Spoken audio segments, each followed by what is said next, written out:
Hear, hear. Hear, hear. Hear, hear. Parkinson's Podcast.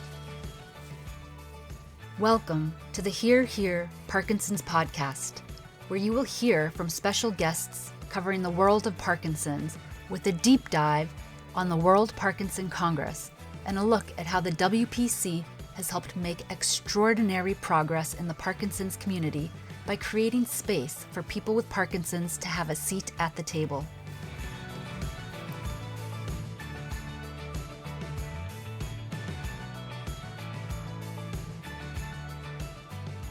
Here, here. It's another episode of Here, Here, the podcast leading us all on the safe path to Phoenix, Arizona, and the next global congress for those of us with Parkinson's disease, our loved ones, our next ones, our doctors, neurologists, nurses, etc., etc. Anyone affected in one way or another with Parkinson's disease will meet up in Phoenix. And we have this series of podcasts, and my trusted co-host is almost as usual, Eli Pollard. Hello, Eli. Hey, Edgar. Glad to be here today. Excited for this interview with our special guests. Yes, we have two guests from PD Avengers, whatever that may be. They will get to explain that in a short moment. Hello, Tim Hague and Larry Gifford. Hello, Edgar. Pleasure to meet you. Hi, Edgar. Hello. You're both sitting in Canada. Yes, we are, yes. I'm in British Columbia. Long ways apart. Now we spoke on top of each other. If we say Tim runs first. We're both in Canada, but a long ways apart. Right. Yeah, Tim's in Winnipeg and I'm in British Columbia. Right. Who of you wants to say sort of what are the PD Avengers?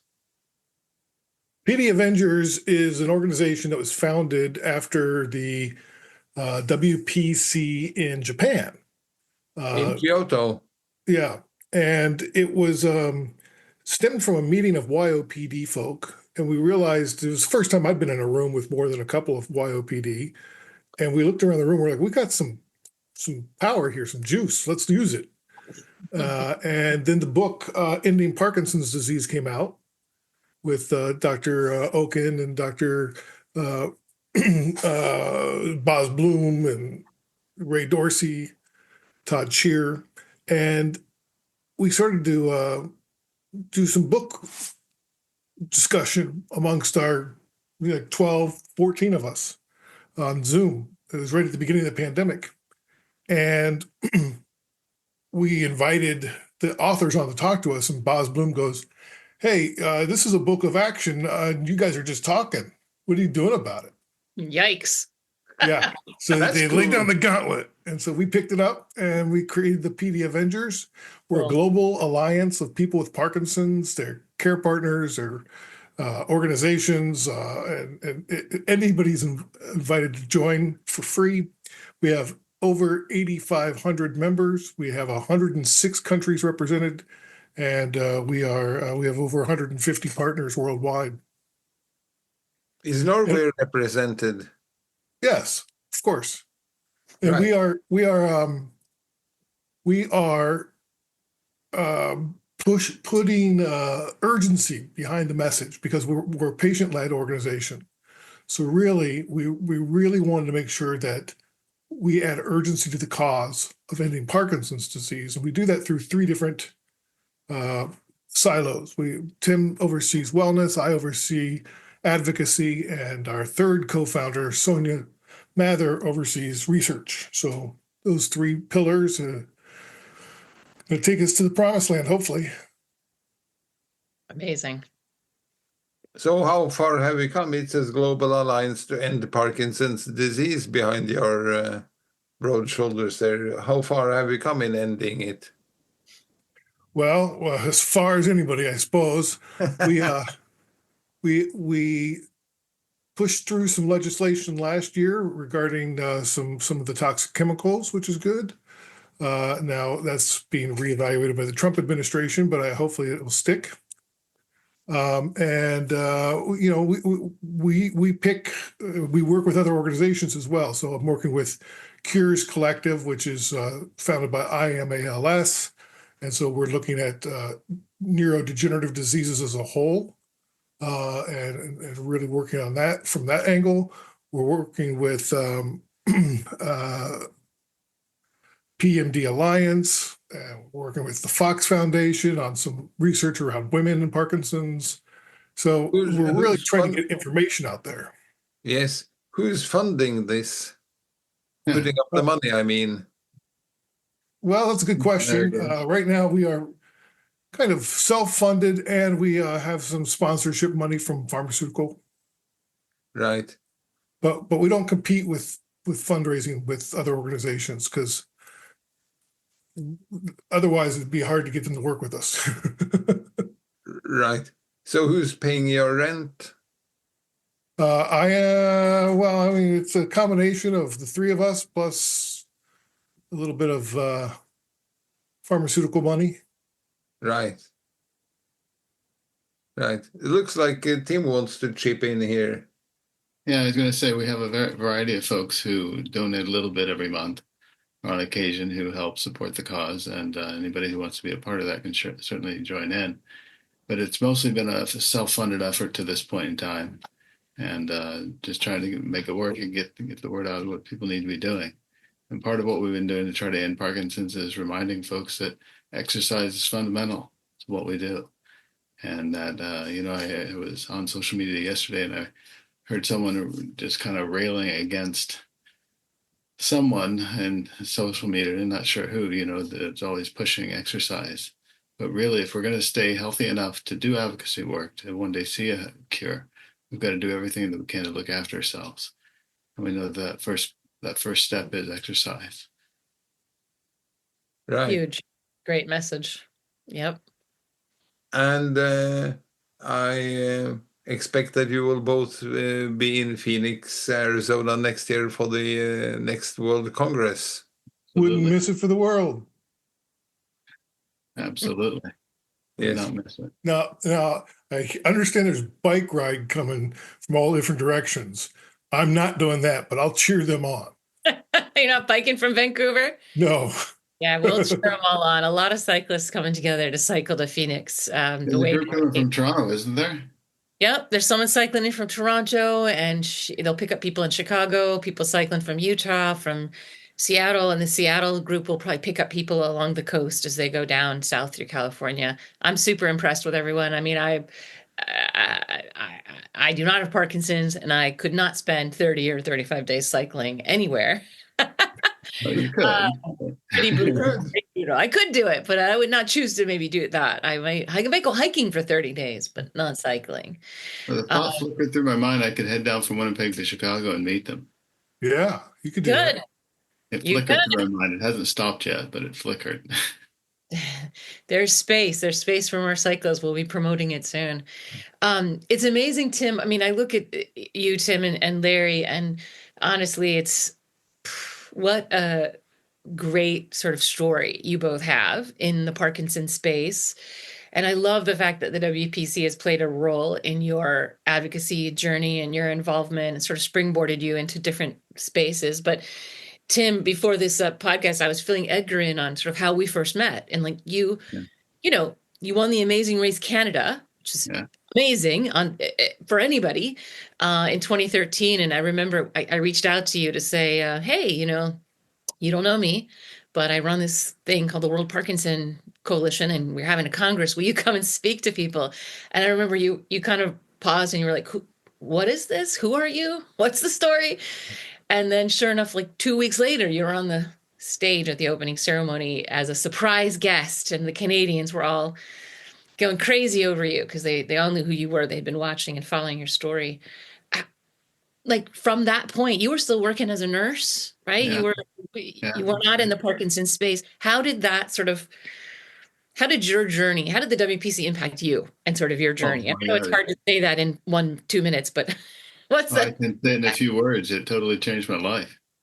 It took this guy who'd won the Amazing Race Canada and was known in Canada for it a little bit, and absolutely propelled me into the Parkinson space.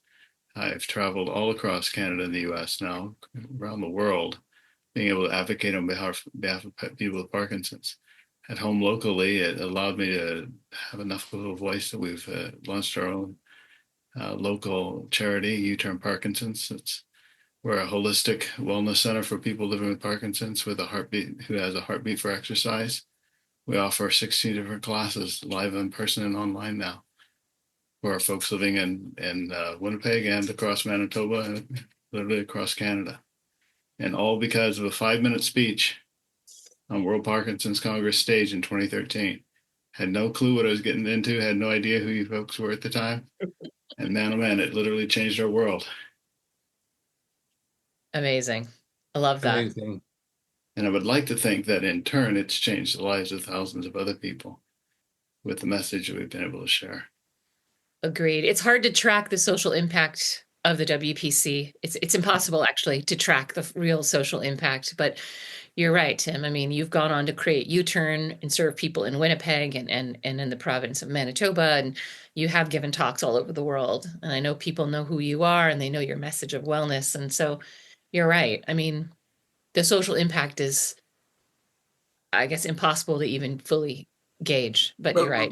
But a question in return,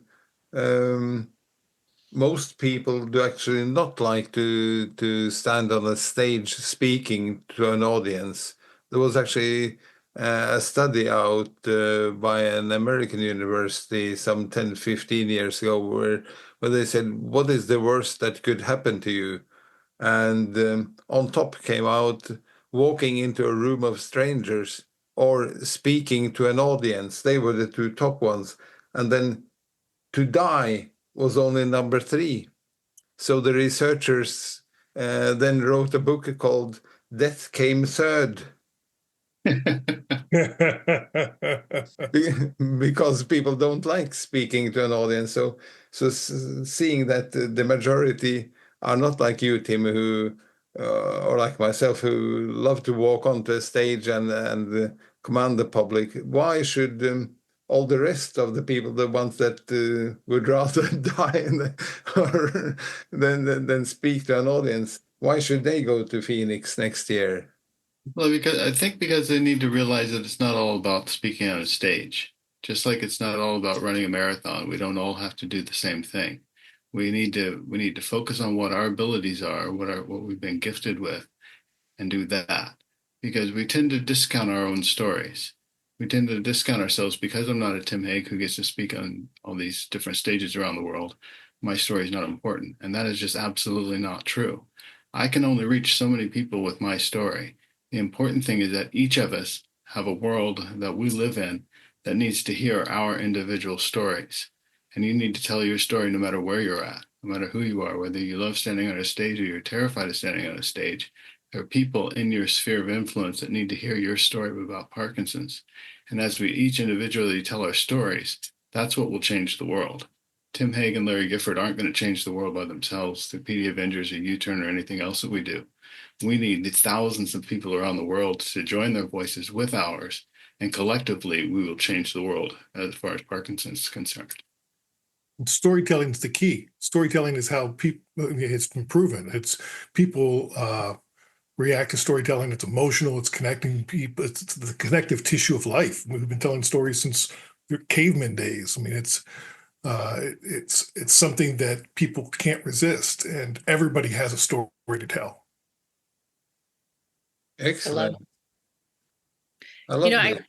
I love that too. And it just makes me think, Larry, about when we had our video competition at the WPC in 2010. That was the first time we launched the WPC video competition. And, we had like 56 people submit videos, and it had never been done in the Parkinson's space before. There wasn't a lot of video. This was back in 2010. YouTube, people were still trying to figure out how to utilize YouTube and all that sort of stuff. And we had that video competition, and a lot of people submitted videos that were not videographers. They were just kind of turned the camera on themselves and did sort of a simple video. It's gotten definitely more sophisticated, more competitive since then. But I asked some people after that, what has been the experience creating this video, submitting your video into the video competition? And so many of them said to me, it was the first time I told my story. And even my family and my friends had never heard my story. And I thought, wow, that's amazing. You're absolutely right. Like, we opened up the floodgates for people to start telling their stories in a way that maybe hadn't been explored yet, at least in the Parkinson space with these short videos. And now they're everywhere, which is good, because you're right. It's the stories that, change the perception of Parkinson's. It's the stories that inspire people. And I love that. That's why I love the video competition so much. Yeah, I think it's excellent as well. I've only been to one Congress so far. That's the one in Barcelona. But it was amazing seeing the different contributions to the different competitions. And as you guys say, hearing other people's stories, just sitting down over a cup of coffee or beer or wine for that matter, and hearing what others have been experiencing. And it's also like one of the other Norwegian participants was buddied up, or what do you call it, with a lady from,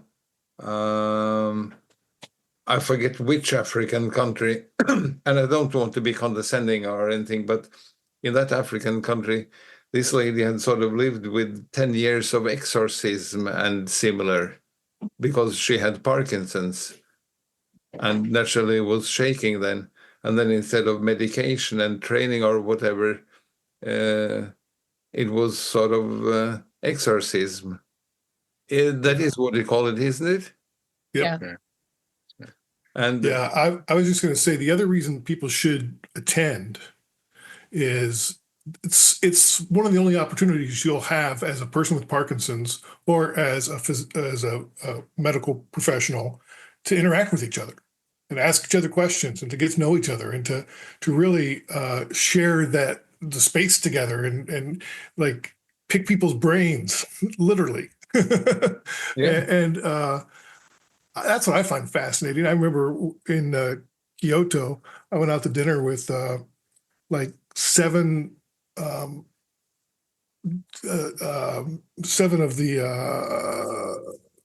their scientists, the neuroscientists, and they spoke over my head the whole time, but I thought it was really cool. And now I'm friends with them. It's like, and we've kept in touch, and see them going all over the place. And yeah. Larry, what drove you? I mean, I know how Tim ended up at the WPC because I called him and invited him to speak after his amazing race stuff. How did you even find out about it? You were in Canada. I was in Canada, and I was trying to track you down because I wanted to do a podcast from there. And did actually eventually. But I wrote the podcast. So the podcast was my driving force. Yeah. And how did you find out about the WPC? It's just you came across it in the community, and then you were like, yeah, I think so. Because I was interviewing a lot of people in the community already. And so people were asking me, are you going to go? And I'm like, I don't know what you're talking about. Yeah, your podcast was incredibly successful, Larry, but you ended it last year? Yeah, it's we've shuttered it. Although we are starting a new one with the PD Avengers under the same title. So it's PD Avengers Chat, and it's like 10 minutes long. It's me and Tim and Sonia every week, just talking about a subject, and it's fun. Cool. I mean, I look forward to that. Thank you. yeah, why did you end the previous one? Why? Yeah. Well, so I've been doing it since 2018, and I got DBS surgery a year and a half ago. Right. And after the DBS, my wife and I, we did I think we ended up doing like 9 episodes on DBS. So there's like a comprehensive catalog of what people can experience.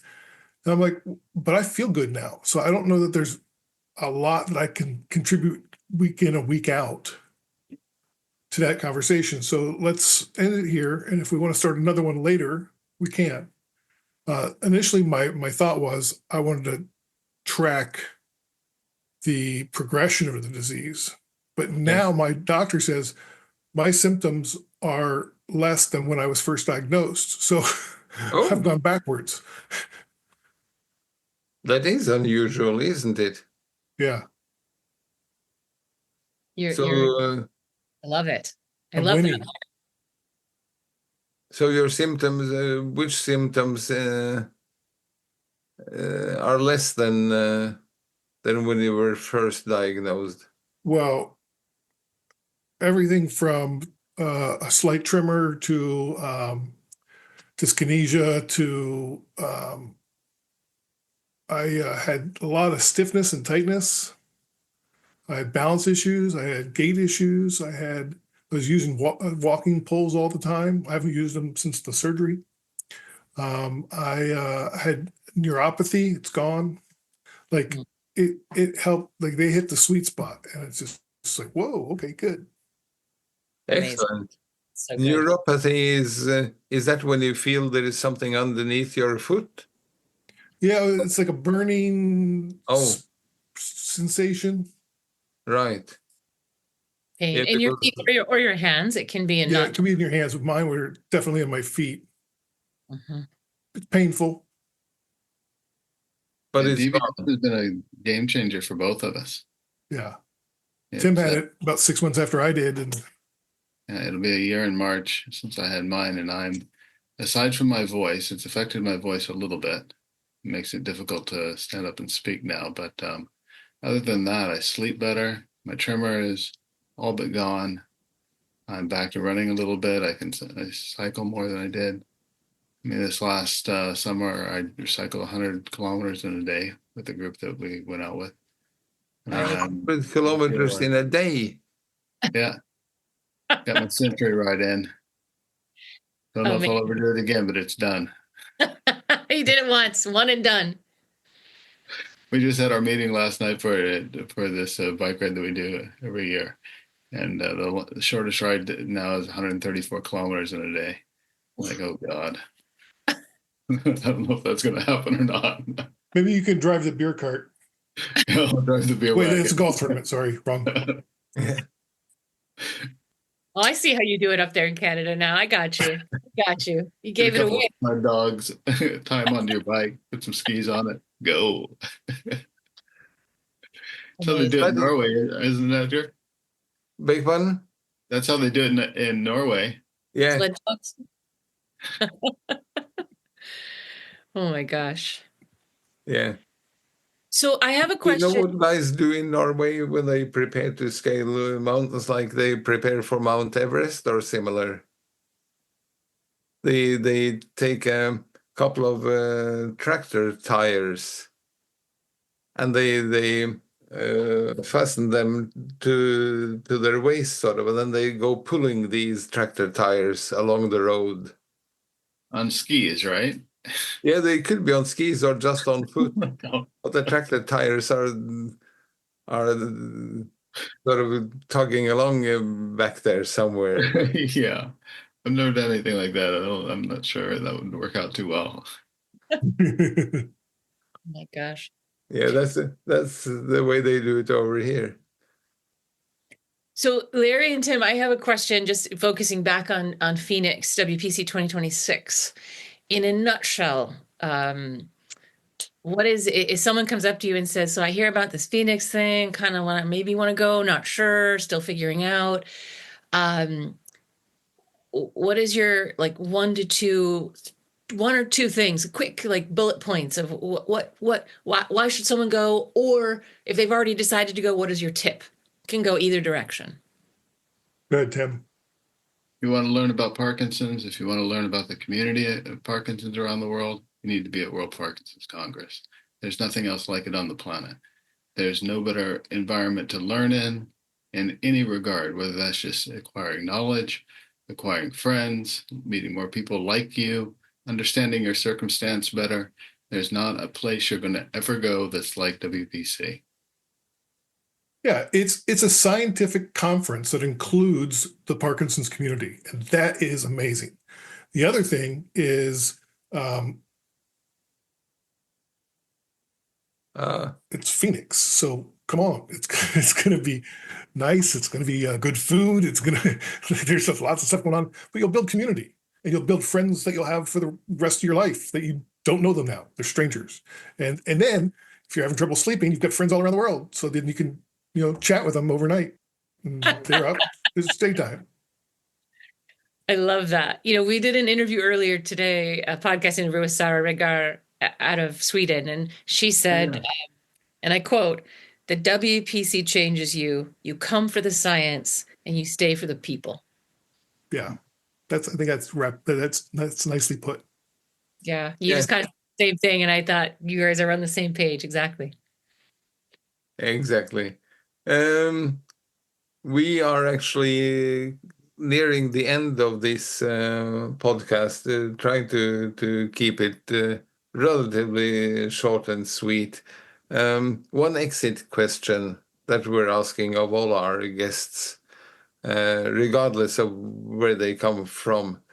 And that is, if you ride an elevator and it stops between two floors, you're stuck there. Who do you want to be stuck with? An elevator repairman. That is so boring. You get a second chance for that one. Ben Franklin. Okay. Ben Franklin. Yeah, I love Ben Franklin. I love his biography. I love everything he did. Well, not everything he did. He was kind of a raunchy old man, but he did a lot.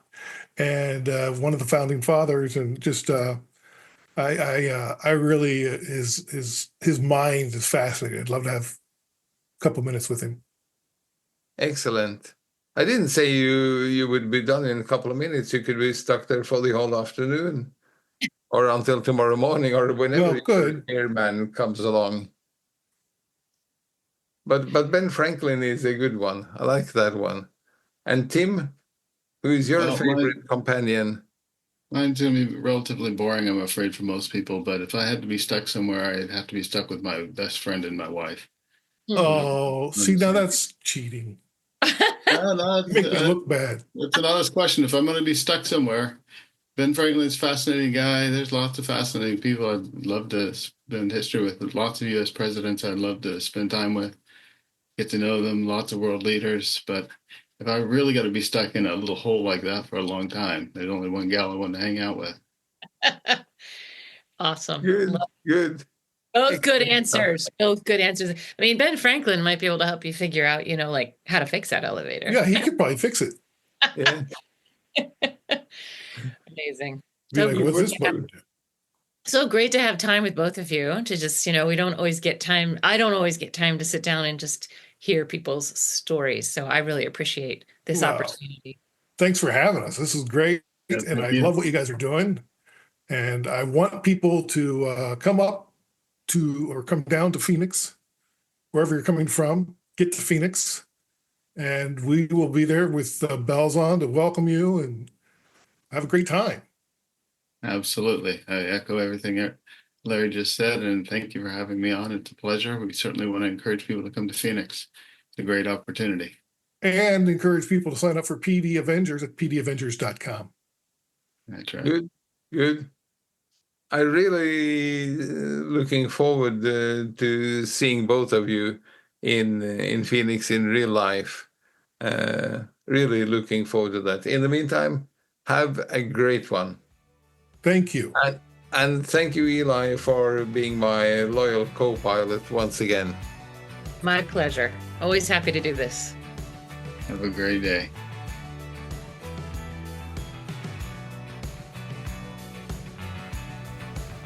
Thank you for joining the Here Parkinson's podcast. If you would like to experience the next World Parkinson Congress for yourself, to feel and see the change in real time, save the date to join us from May 24th to the 27th, 2026 in Phoenix, Arizona. Learn more at WPC2026.org. This podcast series is made possible with support from Blue Rock Therapeutics.